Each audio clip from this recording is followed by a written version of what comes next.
त्याचा प्रश्न निर्माण झाला. आता सुद्धा एका शिष्टमंडळाने आपली भेट घेतली, तोडगा काढण्याची मागणी केली. शहरामध्ये एलपीजी गॅसचा जो काय तुटवडा होतोय ऑटो एलपीजी गॅसचा मुळा, हा कंपन्याच्या काही अरेरावीमुळे सुद्धा होतोय.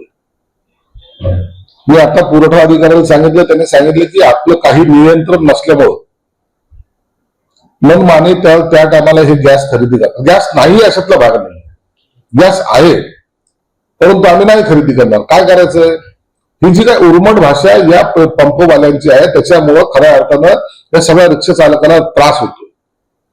मी आता त्यांना निर्देश दिलेले आहेत की काही पेट्रोल पंप जे आहेत ते ऑटो एलपीजी गॅसचे 2-3 एनओसी आपण दिलेले आहेत त्यांना कॅन्सल करा, त्यांना सील करून टाका. त्यामुळं तरी ते ठिकाणावर होतील ना. यामुळे जो रिक्षा चालक हातावर त्याचं पोट आहे त्याला आज जर तो गॅस भेटला नाही तर त्याचं कुटुंब उघड्यावर पडेल ना. 5 दिवस झालेत त्यांना गॅस मिळत नाही.